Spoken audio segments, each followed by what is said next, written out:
Hitler pagou 30 milhões de dólares por quadros falsos. E o cara que o enganou? Um artista fracassado que ninguém levava a sério.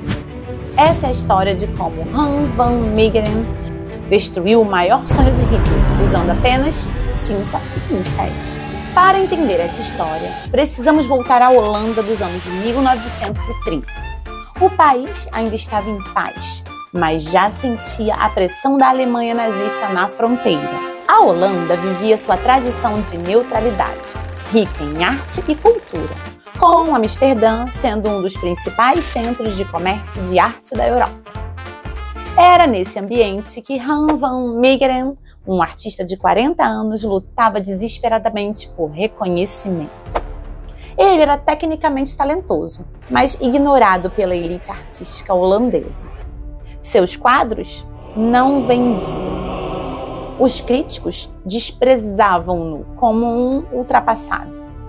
E ele vivia na sombra dos grandes mestres dos séculos passados, especialmente Johannes Vermeer, famoso por obras como Moça com Brinco de Pérola. Van Meegeren estudava obsessivamente a técnica de Vermeer, cada pincelada, cada pigmento, cada detalhe técnico. Enquanto Van Meegeren lutava por reconhecimento, nessa Holanda ainda livre, do outro lado da fronteira, uma tempestade se formava. Entre 1933 e 1939, Hitler construía seu império e desenvolvia uma obsessão particular: a arte. Os nazistas saqueavam coleções judaicas e mapeavam os tesouros artísticos da Europa. Tudo para um plano grandioso, em Linz, na Áustria.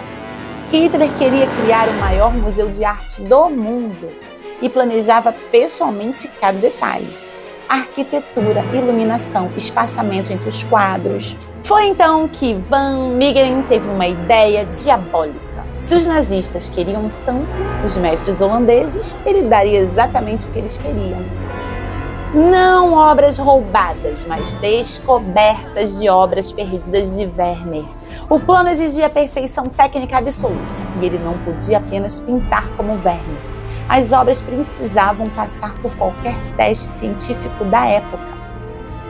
Primeiro, ele conseguiu telas do século XVII, removendo cuidadosamente a tinta.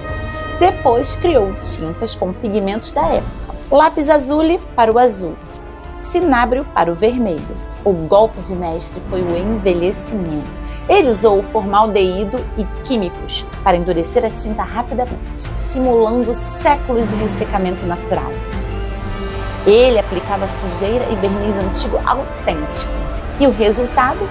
Falsificações tão perfeitas que enganaram os maiores especialistas da Europa.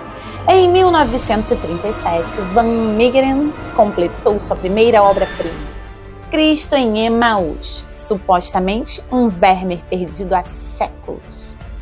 A história inventada era perfeita, descoberto em coleção particular italiana, guardado por gerações. Os especialistas ficaram extasiados. Abraham Bredius, o maior especialista em Vermeer, autenticou pessoalmente, o chamou de grande obra-prima. O quadro foi vendido por 520 mil florins, uma fortuna na época, e adquirido pelo Museu Boijmans, em Rotterdam. A imprensa mundial celebrou como a descoberta do século. Van Meegeren havia conseguido. Sua falsificação estava pendurada em um museu respeitado, admirada por milhões. E isso era apenas o começo. Se você está gostando de descobrir como uma pessoa pode enganar o mundo inteiro da arte, deixa aqui nos seus comentários qual foi a mentira mais engenhosa que você já ouviu alguém criar. E já aproveita para se inscrever no canal Arte em Questão, porque essa história vai ficar cada vez mais inacreditável. Em 1940, os nazistas invadiram a Holanda e com eles veio Hermann Göring, braço direito de Hitler, um dos maiores saqueadores de arte da história.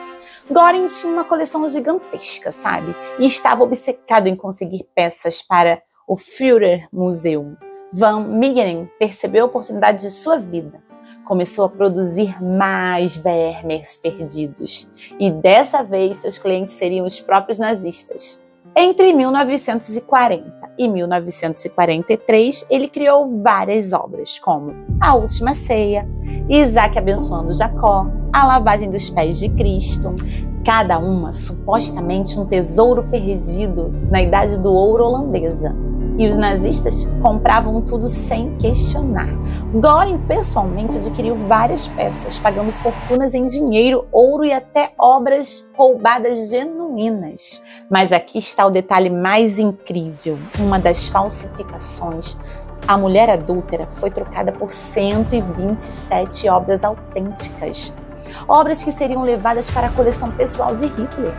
Ou seja, Van Meegeren não apenas enganou os nazistas, ele salvou 127 obras do patrimônio holandês, substituindo-as por uma única pintura falsa, no orgulho máximo do Terceiro Reich.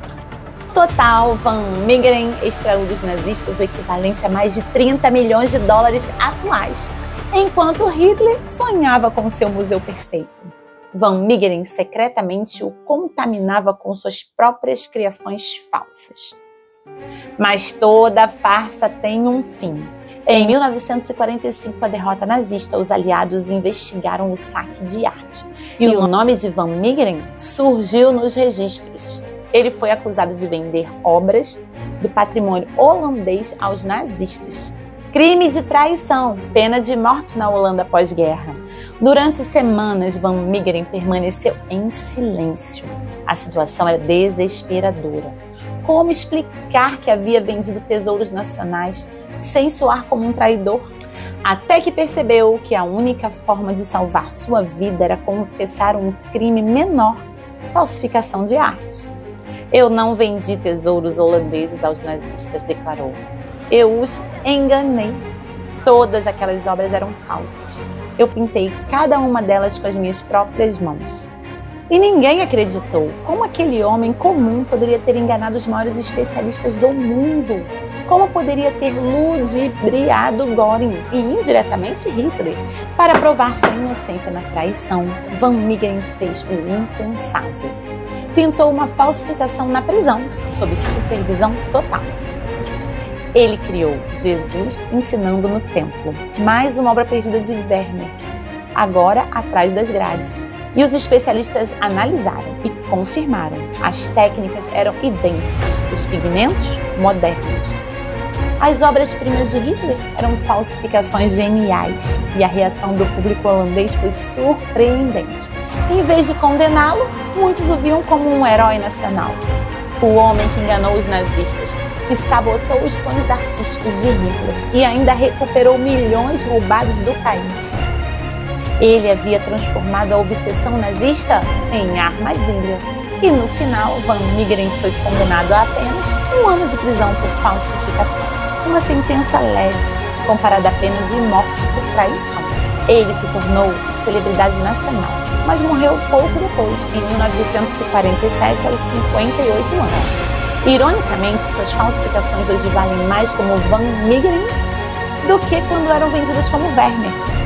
Cara, que história inacreditável, né? Um homem que sabotou o maior projeto cultural de Hitler usando apenas tinta e genialidade. Se você ficou impressionado com essa história, compartilhe esse vídeo e me diz: Van Meegeren foi herói da resistência ou apenas um oportunista genial? Ative o sininho para não perder os próximos vídeos sobre os segredos mais fascinantes da arte e da história. Hoje as falsificações de Van Meegeren estão em museus, não apenas como obras de Vermeer, mas como testemunhos de um dos maiores golpes da história da arte.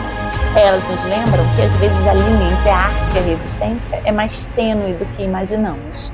E que uma única pessoa, armada apenas com talento e coragem, pode sabotar os sonhos de tiranos e salvar o patrimônio de uma nação inteira.